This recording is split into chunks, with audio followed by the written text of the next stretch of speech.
নমস্কার, আমি অর্চনা the joyful journey by অর্চনার একটি বিশেষ পর্বে আপনাদের সকলকে সুস্বাগতম। বাংলার প্রায় প্রত্যেকটি ঘরেই বা প্রত্যেকটি বাড়িতেই মা ষষ্ঠীর ব্রত পালিত হয়ে থাকে।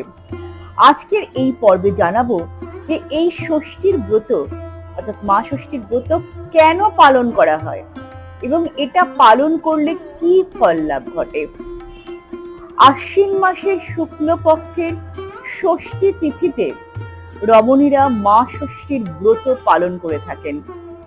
আশ্বিন মাসের শুক্লপক্ষের ষষ্ঠী তিথিতে মা দুর্গার বোধন হয়ে থাকে। এই দিন বাংলার রমণীরা যে ষষ্ঠী ব্রত পালন করে থাকেন, আজকের এই পর্বে আমি সেই ষষ্ঠীর ব্রত কথা আপনাদেরকে জানিয়ে দেব। এছাড়া জানাবো এই ব্রতের বিধান কি আছে। তাহলে চলুন ভিডিওটা শুরু করি, এবং ভিডিওটি ভালো লাগলে অবশ্যই লাইক করবেন আর শেয়ার করে সকলকে জানাবার সুযোগ করে দেবেন। আর যদি সাবস্ক্রাইব না করে থাকেন, অবশ্যই সাবস্ক্রাইব করে পাশে থাকা বেল আইকনটির অল বাটন প্রেস করে রাখবেন। তাহলে চলুন ভিডিওটি শুরু করি।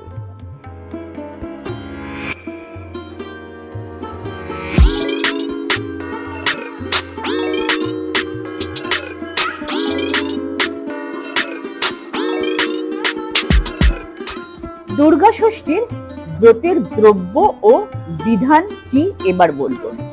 দ্রব্যের মধ্যে লাগছে ফুল, দূর্বা, ধূপ, দীপ আর আতপ চালের নৈবেদ্য, ফল, মিষ্টান্ন ইত্যাদি।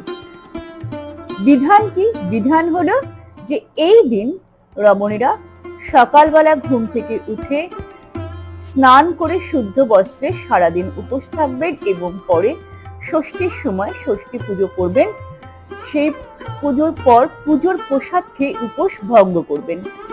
রাত্রিবেলা ভাত খাবেন না, রাত্রিবেলা ফলমূল খেয়েই থাকতে হয়। তবে আহারের আগে অবশ্যই ব্রত কথা শুনতে হবে। এবারে বলবো আশ্বিন মাসের শুক্লপক্ষের ষষ্ঠী তিথিতে যে ষষ্ঠী ব্রত রমণীরা করে থাকেন সেই ব্রত কথা। তাহলে চলুন শুরু করি। একবার আশ্বিন মাসের শুক্লপক্ষের ষষ্ঠীর দিন কৈলাসে মা দুর্গা মহাদেবের উপরে অত্যন্ত অসন্তুষ্ট হয়ে অনেকক্ষণ কথা বলেননি। অনেক সাধ্য সাধনা করে মহাদেব দুর্গাকে বললেন, দেবী, আজ ষষ্ঠীর দিন, তুমি মৌনী হয়ে চুপ করে রয়েছো কেন? আমি এত ডেকেও তোমার কোনো সাড়া পেলাম না, ব্যাপার কি বলতো? মা দুর্গা তখন বললেন যে তোমায় বলে আর ফল কি?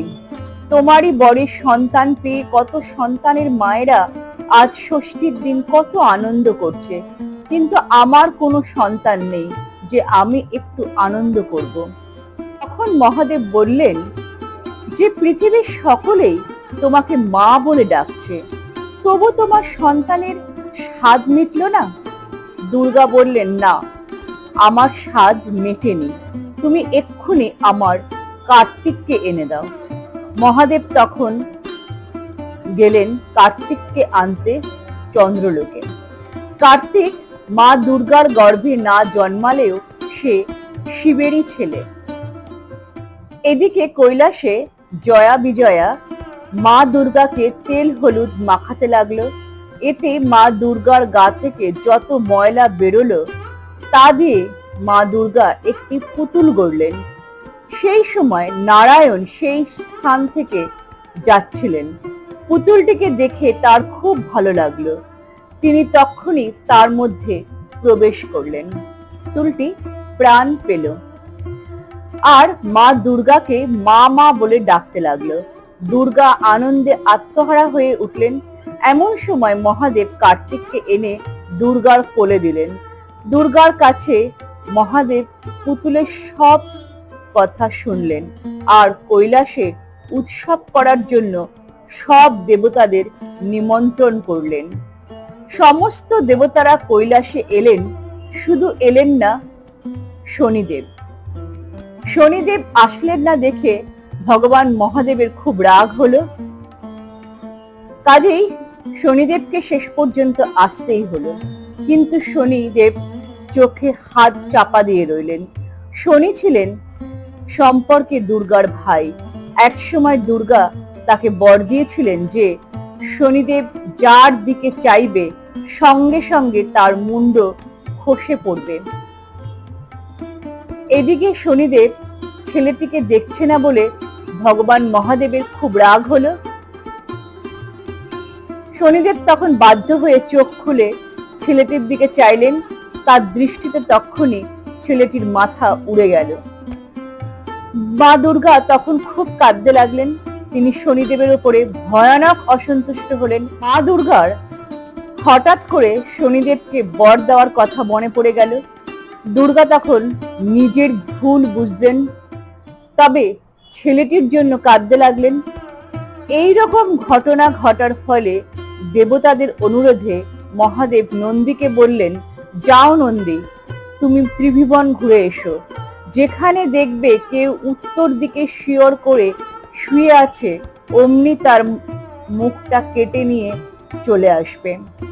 নন্দী তখন সঙ্গে সঙ্গে বেরিয়ে পড়ল, আর স্বর্গ মর্ত পাতাল ঘুরে এক জায়গায় দেখলো যে একটি হাতি উত্তর দিকে মাথা করে শুয়ে আছে। নন্দী তখনই তার মাথাটা কেটে মহাদেবের কাছে নিয়ে এলো। মহাদেব সেটি ছেলের কাঁধে জোড়া দিয়ে দিলেন, আর ছেলেটিও মা মা বলে ডাকতে লাগলো। ছেলের মুখ হাতির মাথা হলো দেখে দুর্গা খুব দুঃখ করতে লাগলেন। দুর্গার এইরকম ভাবে দুঃখ করার জন্য দেবতারা তাকে বললেন, মা আপনি দুঃখ করবেন না, এই ছেলের নাম রাখা হোক গণপতি। এর পুজো সকলের আগে লোককে করতে হবে, তারপর আমরা সকল দেবতারা পুজো নেব। এরপর মা দুর্গা তার দুই সন্তান কার্তিক ও গণেশকে নিয়ে হিমালয়ে গিরিরাজের ঘরে এসে ছেলেদের দেখিয়ে মা মেনকাকে সব ঘটনার কথা বললেন। তখন মা মেনকা খুব ঘটা করে গিরিপুরে দুর্গা ষষ্ঠীর ব্রত করলেন। তখন মা দুর্গা মা মেনকাকে বললেন যে মা, এই আশ্বিনের শুক্লপক্ষের ষষ্ঠী তিথিতে যে স্ত্রীলোক ভক্তি ভরে আমার পুজো করবে এবং এই ব্রত কথা শুনবে, আমার মতন তার সুন্দর সন্তান লাভ হবে। ক্রমে এই দুর্গা ষষ্ঠীর কথা জগতে প্রচারিত হলো। সবাই তখন এই ব্রত খুব ভক্তি ভরে করতে আরম্ভ করলো। ব্রতের ফল, এই ব্রত পালন করলে ছেলে মেয়েদের অর্থাৎ সন্তানদের সর্বাঙ্গীন কল্যাণ হয়ে থাকে। তাহলে আজকের এই পর্যন্তই, দেখা হচ্ছে পরবর্তী পর্বে। ততক্ষণ ভালো থাকুন, সুস্থ থাকুন, আনন্দে থাকুন ও সবসময় সুরক্ষিত থাকুন।